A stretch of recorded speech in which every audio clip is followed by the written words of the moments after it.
Meron tayo ditong baboy, tokwa, rino, sinturis at mayonnaise. Magtotokwa at baboy na sisix tayo. Let's go! Yan guys, hiwain na natin ang ating mga tokwa. Yan guys, nahiwa ko na yung tokwa. Ngayon ay ipa-fried naman natin siya. Yan guys, naglagay na ako ng mantika.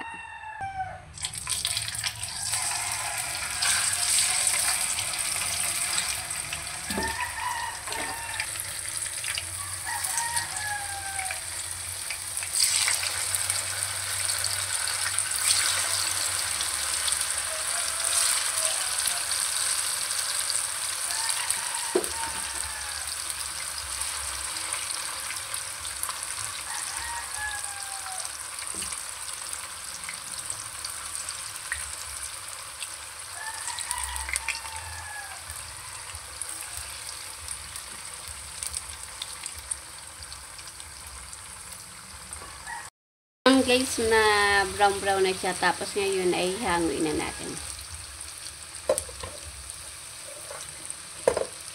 Hanguin naman natin siya.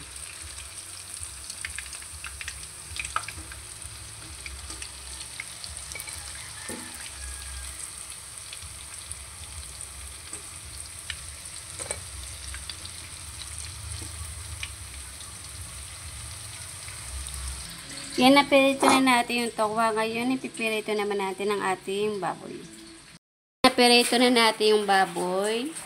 Ito na natin yung baboy at saka yung tokwa. Ngayon, wayway na natin. Yan guys, nahiwa ko na yung tokwa at baboy. Pinagsama ko na pala siya.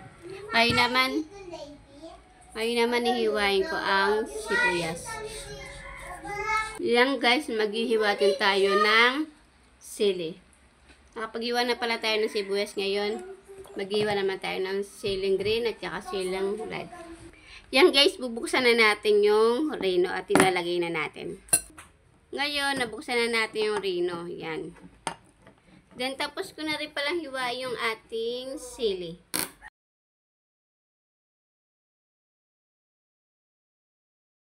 Pala natin yung ating mayonnaise.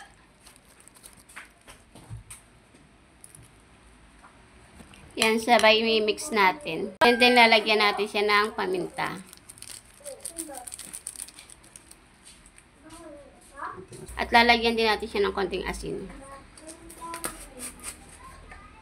Yan, ilalagay na natin yung sintunis or calamansi. Then, i-mix din natin. Yan, ihalo na natin yung siling pula o siling red and siling green.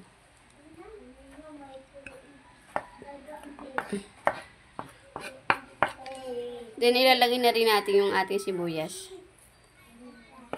Then, ilalagay na rin natin yung pinaghalo natin na mayonnaise at saka rino.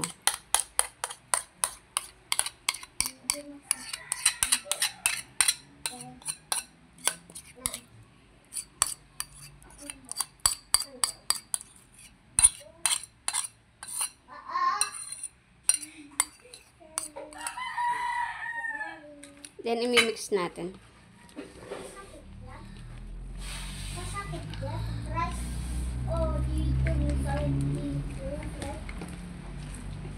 Nilalagay na pala natin.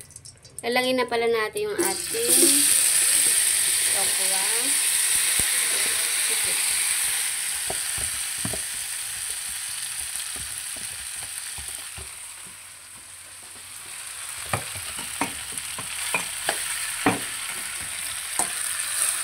Okay,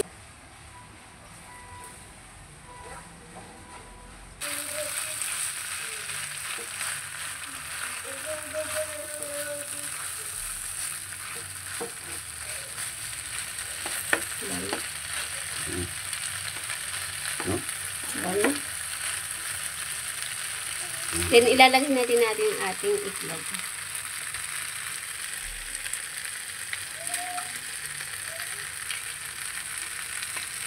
Dalawang itlog nga palang ilalagay natin.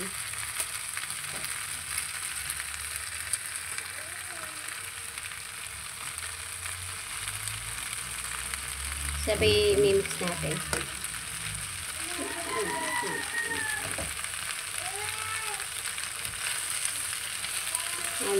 natin.